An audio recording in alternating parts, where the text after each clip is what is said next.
Okay, good afternoon. So we're back on the spring statement this time, that's been released by the Labour government. This is the second fiscal statement they've released, and we have had two annual statements, and we were wondering whether this would continue. But the Chancellor, Rachel Reeves, today has confirmed that we're moving to an annual event and it will be in the autumn. So we weren't sure what was going to be announced today, but this webinar will cover changes announced today, recap on the changes announced in October 2024, and that will become effective from April this year and the following two tax years. So, Matt, do you want to kick off with the background to the spring statement? So what's the economic background and why are we having this spending review now? So we last year we had the budget in October. Previous to that, we used to have the budget in March. So when we set this up, we were looking at it thinking, well, will we have some tax changes announced today? And whilst they had sort of said, no, we're moving towards an annual fiscal statement, there was a lot of conjecture about, well, hang on, is that really going to happen? But actually, we've set this up anticipating maybe there could be some tax changes. The first thing I can say is that there are no new tax changes. So it looks like we've got things we can talk about, but not tax. It looks like from now on, we should only be having a budget in autumn, and then the spring is a sort of a statement of the financial affairs. So what was leading us to be concerned about there being tax rises is that the Chancellor put herself in a slightly awkward spot where she'd given herself certain fiscal rules, and within those fiscal and had said there would be no more tax increases, had said there'll be no more tax increases on working people, and therefore to keep within those fiscal rules, she's had to bring in some spending cuts. So that's where we are. No tax changes. Hopefully, annual events, but in the autumn, and then in the spring we'll hear about the state of the nation, which we'll talk a bit about today. Yeah, so the welfare budget forecasts were worse, and the government has had to cut a further 4.8 billion in spending. As you said, Rachel Reeves said she did not want to raise taxes and made a political move not to cut NHS or education because they are always protected areas.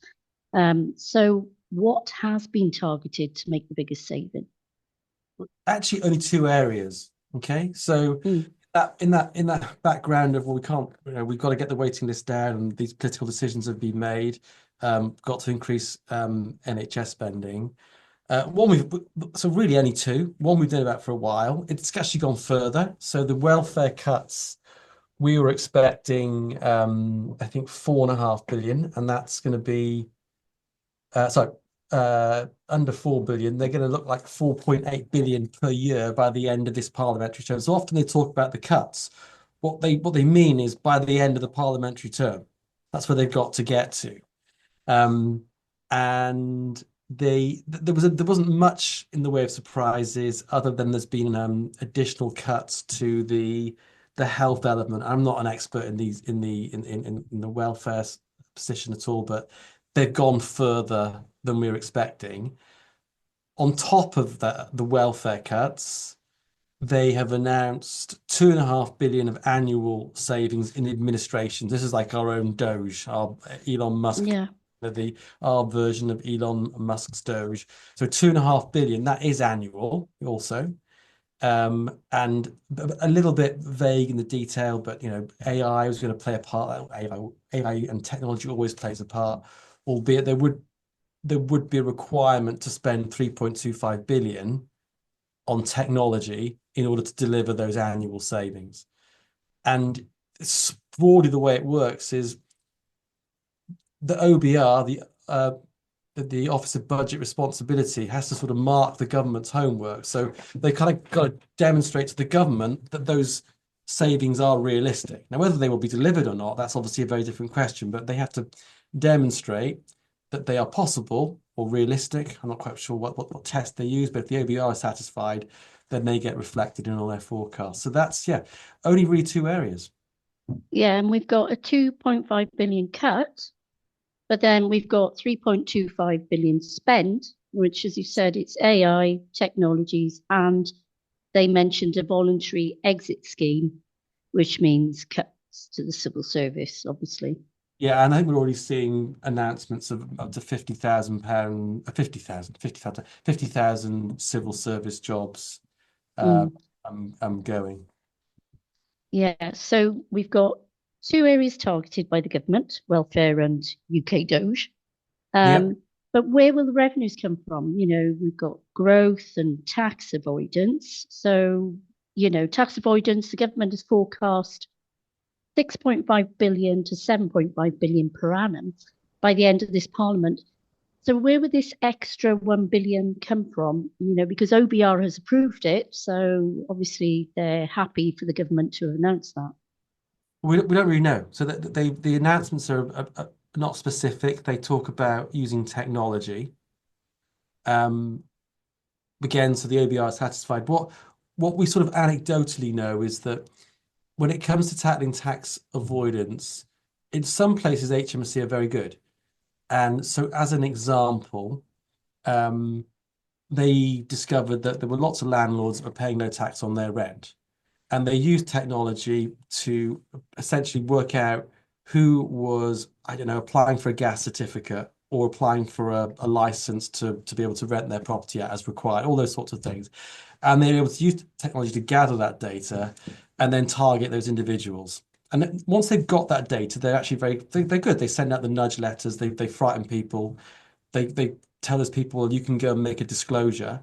Those people go and make a voluntary disclosure. So they don't even have to, those people pay an accountant to do the disclosure, self-assess the tax, the penalties, and the interest. So there's no work. Right. So, Mm. Yeah. that's a really good example of how when they get it right, they can get it really right because they can collect revenue and actually they haven't got to do the work. When they actually open investigations, they can do a pretty decent job. But anecdotally, where there are sort of tax avoidance schemes, they are very, very poor at dealing with them quickly enough. So Mm. it's this is 7.5 billion. It's really difficult. It's impossible to say. I've not seen any detail. So, I remain a little bit skeptical about whether that's achievable or not. Yeah, it's more That's of a the wish list, so I that was the suppose. cuts. That's the tax. Mm. So growth, Yes. how does the budget work for growth? Um, so again, we've got our fiscal rules, and the Office of Budget Responsibility will test what the projections against those fiscal rules. The reason what's happened is the growth projections have been halved from 2% to 1%. In fact, Bank of England's projections are worse. And if you spoke to Richard Tice, he would say they're all made up. Okay, Mm. Richard Tice. Yeah. But the OBR are independent, but it's not as though they're the only organisation with a view on what the growth might be. So essentially, we've got this slashing in the OBR forecast, which then removed the fiscal headroom. Mel Stride would say you didn't leave any headroom in the first place, so this was inevitably going to happen with the spending increases that effectively came out of the October budget, and so we've we've got a situation where there is a growth forecast, albeit 1%, and then increasing after 25, 26. But then, of course, it would increase because if you downsize the current forecast, then it's starting at a smaller base. Then clearly, Yeah. mechanically, the growth percentages for later years will be higher. But ignoring all the kind of like the intricacies of it, what's essentially happening is they've got to work out what spending they can make with their fiscal headroom with an expectation of a certain amount of growth. And if that doesn't pan out in the way they expect, which is essentially to say that actually we'll be in surplus by 28, 29. Now, Mm. we haven't had a surplus since Gordon Brown in 2021. I Yeah. think.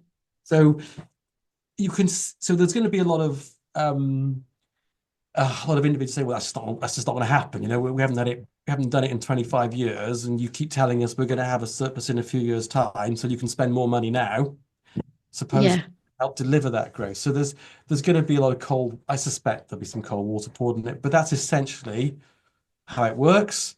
And if it doesn't work, we'll find out in October.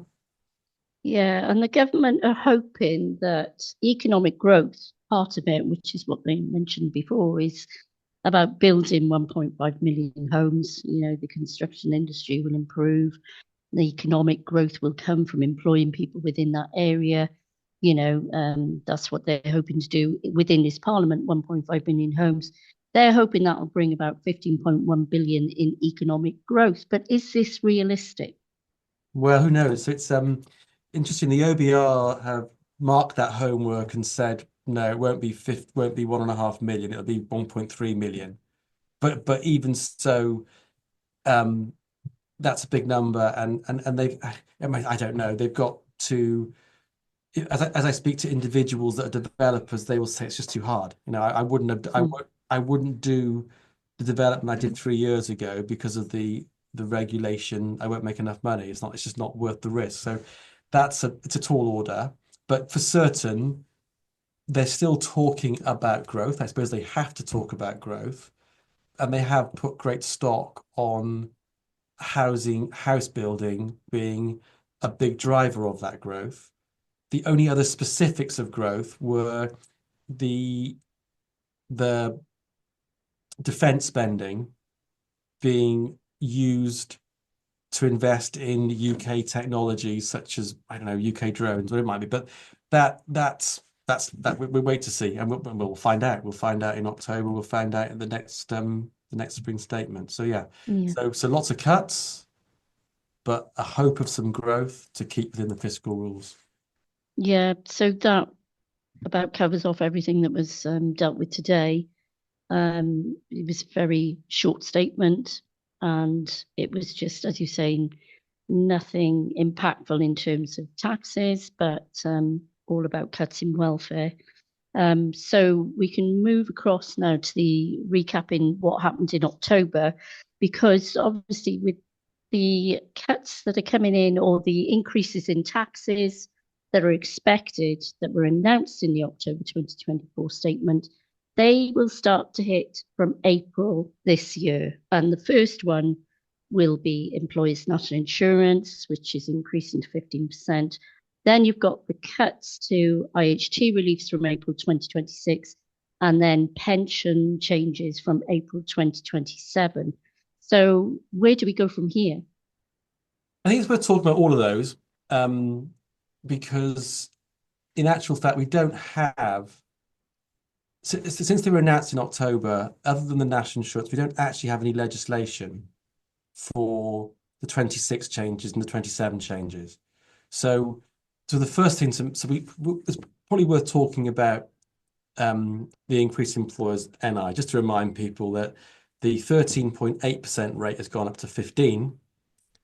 But perhaps worse is the point at which you start to pay employers' national insurance has gone up. Has got reduced from 10.5 to, is it 10.5 or 12,570? Can't remember. It's dropped like a stone to only £6,000. So if you start if your salary is more than £6,000, employers' NI at a higher rate kicks in at that level. So one of the things that's become apparent as a result of digesting these rules is that the employer's allowance has actually increased. And so, as an example of how sometimes you just think, do these politicians know what they're doing? If you're a single director company, you don't get the employer's allowance. If it's a two-director company, but that other director could be a family member, the company does get the employer's allowance. So in actual fact, for a two-director company, paying each director a basic salary, there's actually a saving.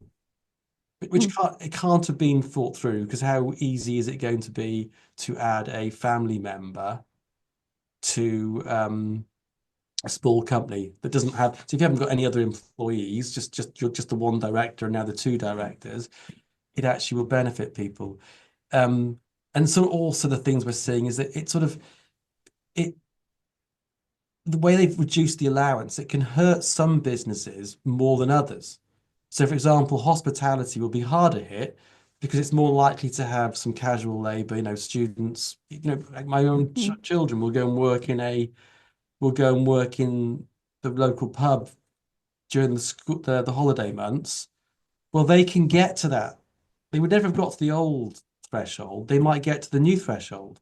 mm, And so you've got this crazy situation where the businesses that might struggle the most will be the most impacted, but it also has an impact on the individuals. You might have someone you think, well, I'll actually don't want to employ you anymore. It, it happens already, right? So once my eldest was 18 and the national minimum wage goes up, he didn't get any shifts.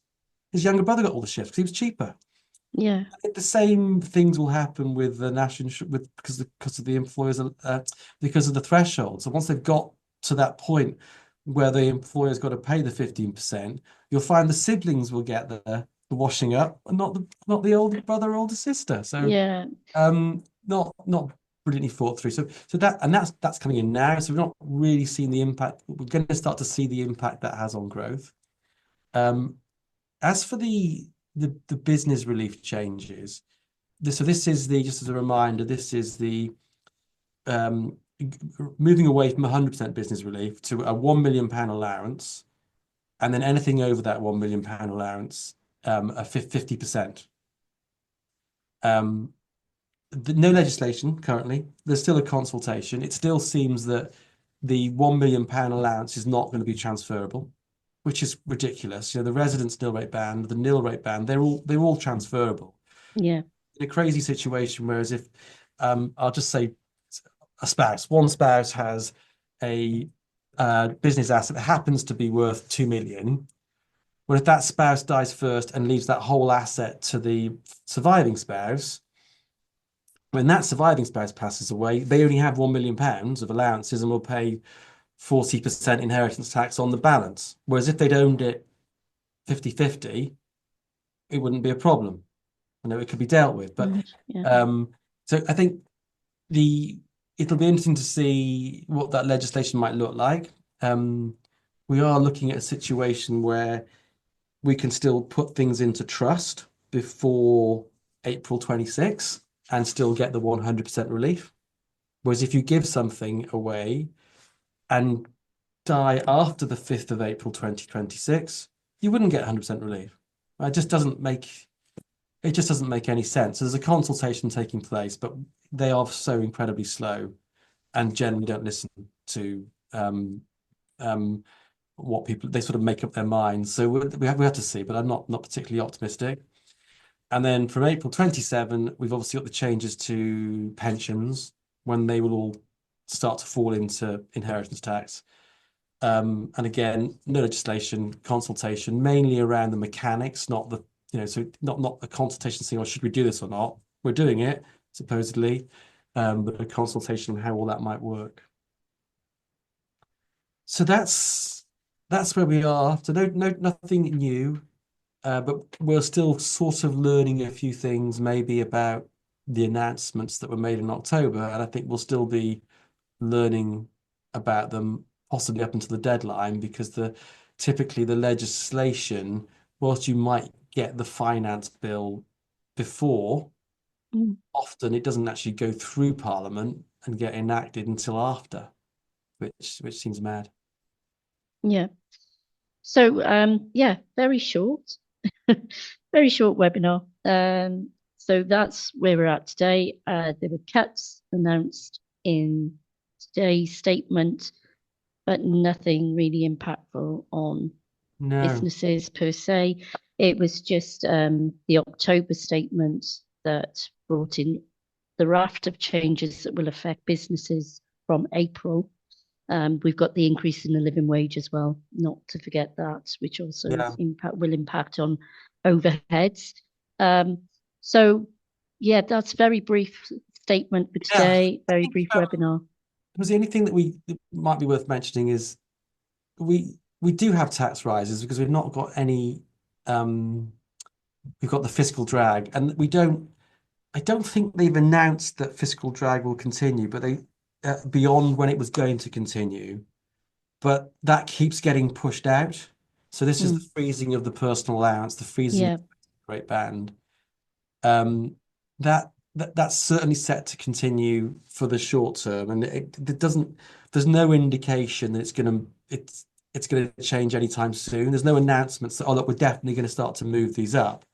Um, and I think that's deliberate. That's because, well, actually, I've said I won't put taxes up, so I can't do that. I've got to cut spending. The last thing I can do is increase the personal allowance. So I don't foresee any changes to that. The one that interestingly is getting quite a lot of focus, but nothing will change, is the tapering, not so much the tapering of the personal allowance, but once you earn over 100, your personal allowance is tapered, yeah, so that the effective rate between about 100 and 125 is 60%, yeah, or 62 if you include the national insurance. But it can actually be more problematic than that. If you've got doctors with pensions taper relief, or you've got child care, not so much child benefit, because that gets tapered earlier. But um, I don't think they'll admit to it, but I think they now realise it's bloody stupid, because there's actually a situation where with childcare costs, a £1 pay rise could actually cost you £25,000.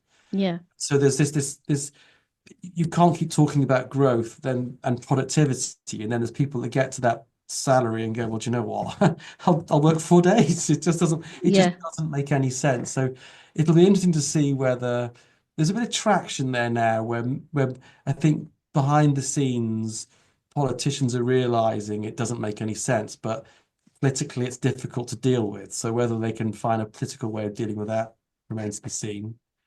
Um, and that fiscal drag is playing into a situation where the total tax uh, tax revenue as a percentage of GDP is not only the highest it's been at something like 37%, it is going to go up.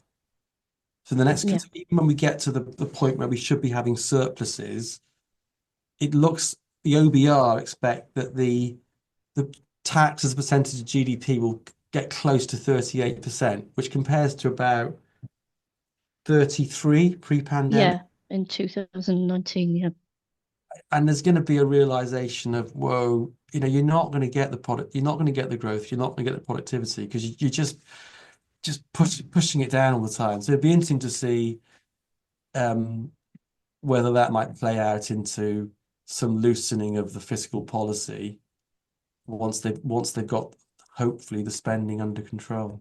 Well, yeah, that's my take. yeah. So I suppose the earliest you might even see any chink is 2026, 27 potentially, 27, before 20. the next election, potentially, Yeah, it's funny that. you know. But yeah, it's tight reins for at least until November, when we have another round, a new statement, to see how we're at then. So that wraps everything up for Well, today. I can take some questions on, like, Oh, sorry. Yes. Any question? nothing. I mean, you can ask me questions about what's happened, but they're not really tax questions, and I am politically neutral, obviously. But Yeah. um, yeah, and some of the answers we won't know yet uh, in respect of the IHT changes, because we haven't got the rules yet, and the pension changes. But we are hearing, there are some ideas already which are completely perfectly legitimate. So, for example, with pensions and those coming into inheritance tax, people are starting to think about basically taking their pension, paying the tax, making gifts out of surplus income. So they're not a pet, they're not on the 7-year clock. There is no inheritance tax, and then getting their kids or grandkids to make pension contributions and sort of Mm. recycle it all. So you take it out, pay the tax, And if you can sort of recycle it even at 20%, so you take it out and pay 40% and your kids make a pension contribution and save 20%, okay, you're 20% worse off, but that's still better than paying 40% inheritance tax. So Yeah. there's always things that can be done legitimately. It's just very difficult when you've got a set of rules and you're sort of thinking, well, will they really come in? It's hard to, it's always awkward to advise and do stuff when there's a possibility that everything might change Yeah. before 2027. It's a little way off. Yeah. John, I don't know how there we are. Questions just come straight through here. There we are. Yeah. So we've got one question just come in. With middle earners on the 60% effective rate, do you see government considering making any future changes, or do we go to 4 day a week? Yeah, I think I think if they could find a, I think they have cottoned on to it doesn't make any sense. It's the Laffer curve, right? It doesn't. It's better to have 40% of something than 60% of nothing, right? Yeah. And that we know the Laffer curve is a real thing. There comes a point where you go, actually, people just don't work, so that you don't get any tax.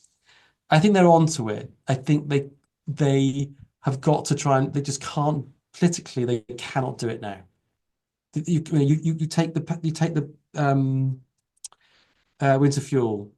You take money off the personal independence payment. You can't the next day revoke that change. It's got to be, when there's a lot, they've got to hide it, haven't they? When if you've got bad news to get out, you wait till there's some Yeah. really bad news and then you slide it. So I think they're onto it.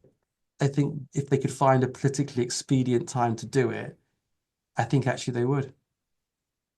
Mm. Right. There's no other questions. That was the only one.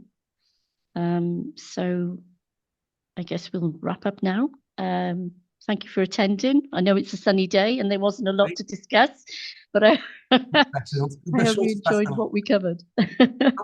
We are perfect. Pub time now, yeah. Thanks, Michael. I've got to close the blinds. Right, okay, we'll wrap up. Thank you, everybody. Thank you. Bye-bye.